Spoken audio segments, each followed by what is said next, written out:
everybody. Welcome back to the Gamerpreneur podcast. I'm your host, Dr. Bradford Carlton. Today's episode, we're talking about the importance of contracts. And this is a really dry and boring and dull subject because contracts was actually one of the classes I did the worst in law school, just FYI. Something about a class where you go in and they're like, okay, read this 40-page case opinion, and then you're going to read another 40-page opinion after that.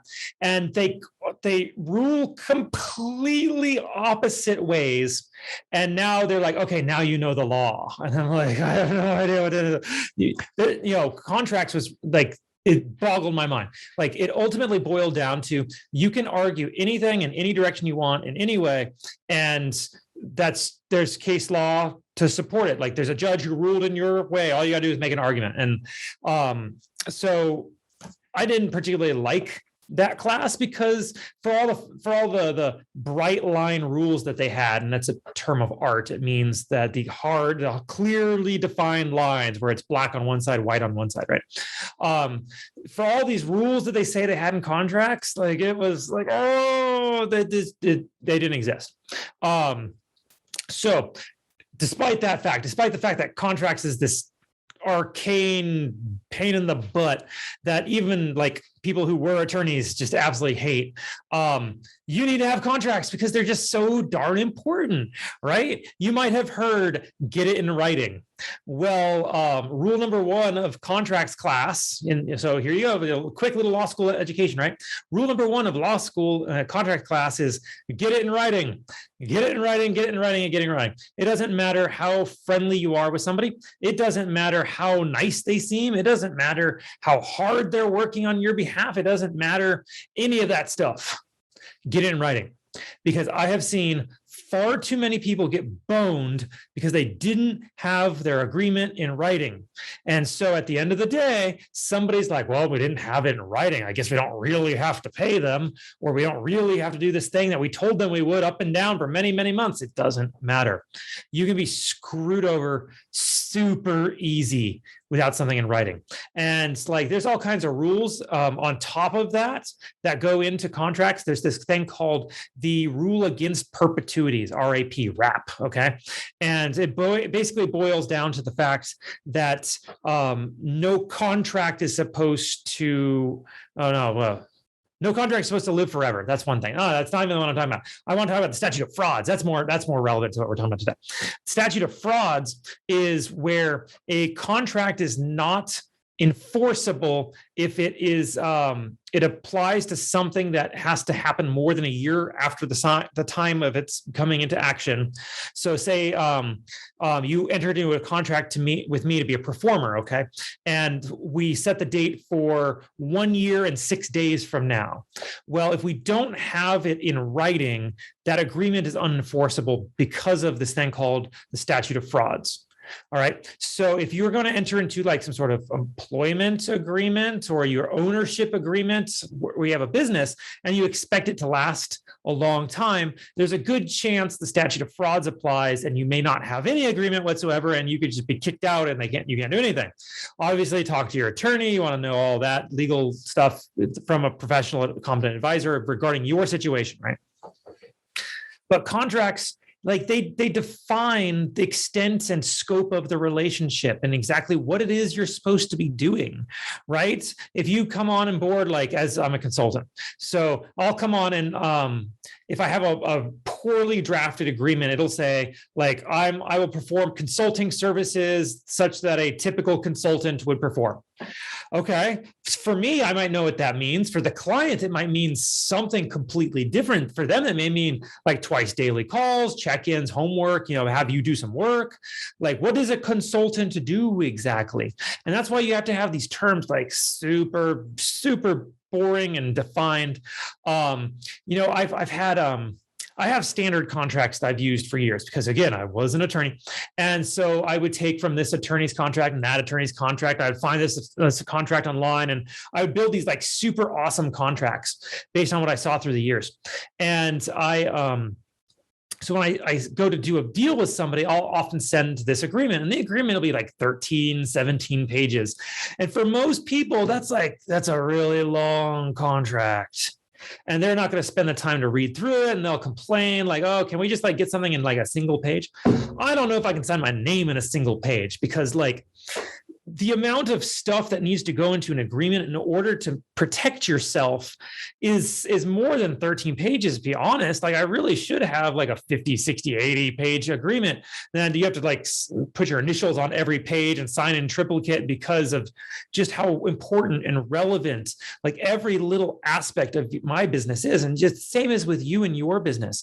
Say you're well, who am I going to use an example? A content creator. Okay, say you're a content creator. You want to enter into a some sort of sponsorship relationship with an advertiser of some type. Okay, so what do?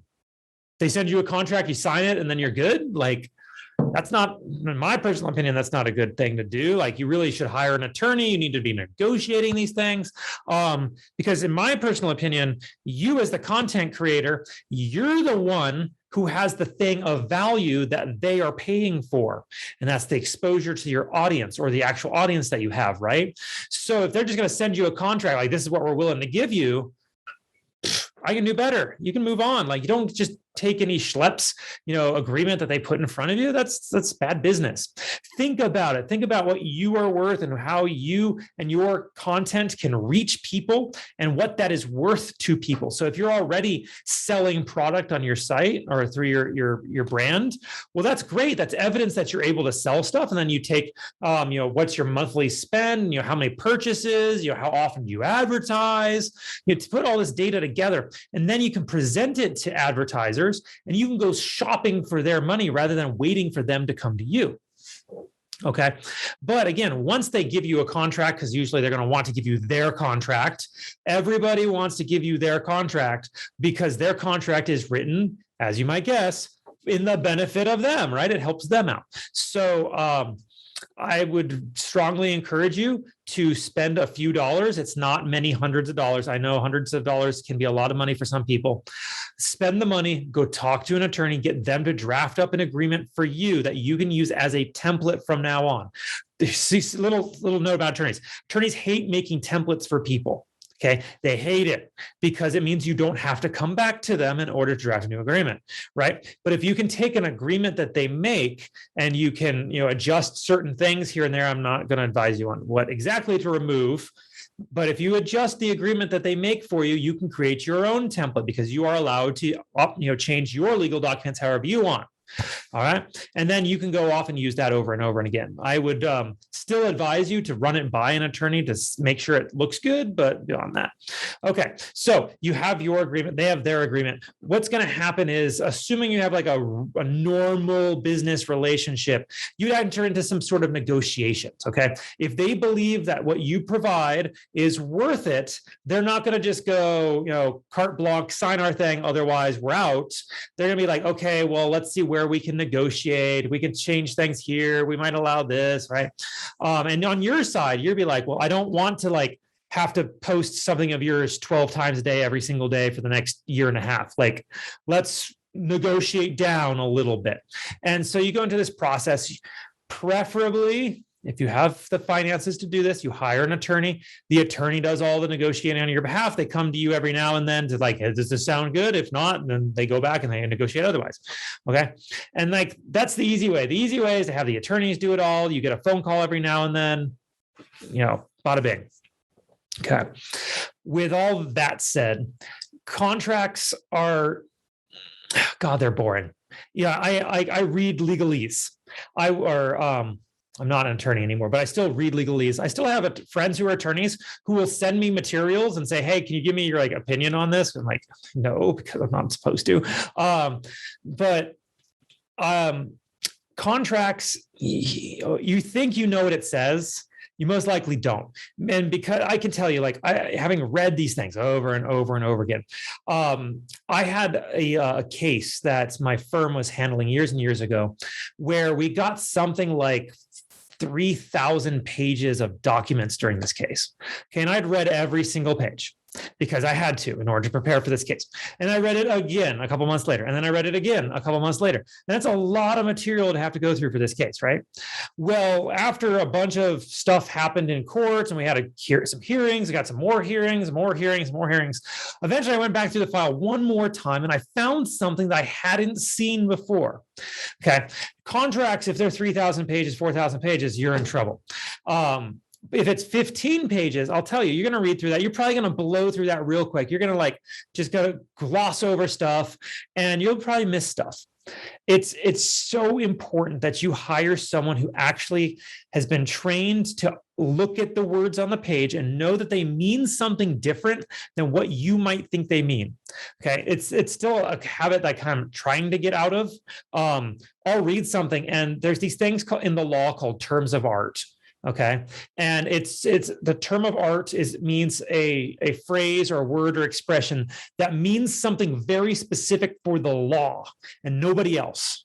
Okay. And so if you're reading it and you come across a term of art and you don't know that it's a term of art, you might think it means something different. And if you don't Google it and figure this stuff out, you might just go, oh yeah, I think I know what that means. And it meant something totally different. And the whole contract could be not in your favor. Contracts are crazy important because it could screw you over. One sentence could screw you over. It could be the difference between being paid every single week, being paid once a year. Maybe the difference being not paid at all based on, requirements in the contract, especially if you're like a contract worker or an independent contractor, right?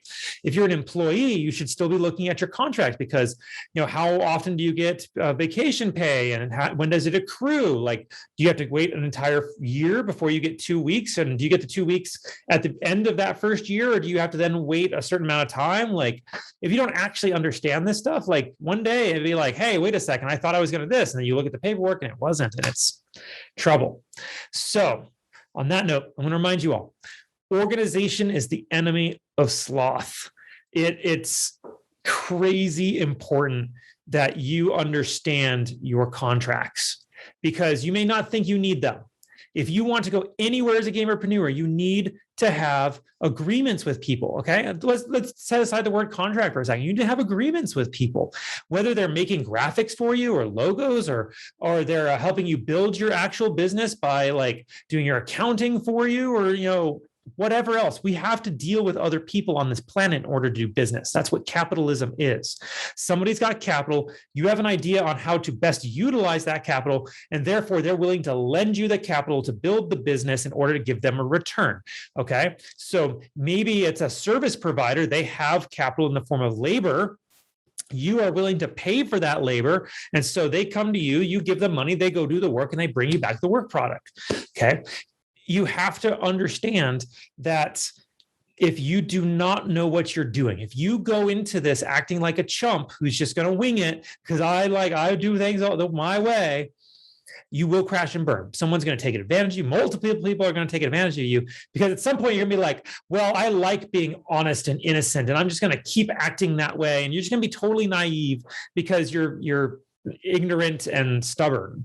All right. Don't be ignorant and stubborn. Be willing to learn from mistakes. Be willing to hire trained professionals. It is, especially for small business and starting businesses, it is one of the most biting things, having to go and hire someone to do something that you think you should be able to do yourself. All right. I used to be an attorney. I am honestly still pretty good at most legal things. All right. I don't do most legal things anymore because I understand that I need to go and hire that help to do it. One, because they have insurance, and if they screw it up, I get their insurance money. Right? It makes sense. But two, that person's disinterested, and being disinterested means that they have a vantage point that you do not have. You're in the thick of it. You're in the mud. You are in, doing the firefight against the opponent who's the other side, and you're sniping them, they're sniping you, and you think that this is the only deal I can get because that's the perspective you have. But this trained person is going to be able to take a look and go, no, that's not how any of this works. What are you guys doing there? This is what we're going to do. And you may think that your way is the best way, it's the only way. It probably isn't. So I don't want to beat this horse to death too much. I've seen too many people get in trouble because of their contracts.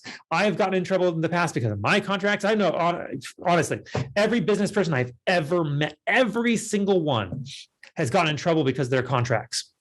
And it'll probably happen to you as you grow as a gamerpreneur as well. Just understand you need to learn from these mistakes. You need to have advisors. If you can take those two things to heart and move forward, understand that it's a process of growing a business, everything will be hunky-dory. Beautiful. All right, everybody. Don't be just a gamer. Be a gamerpreneur.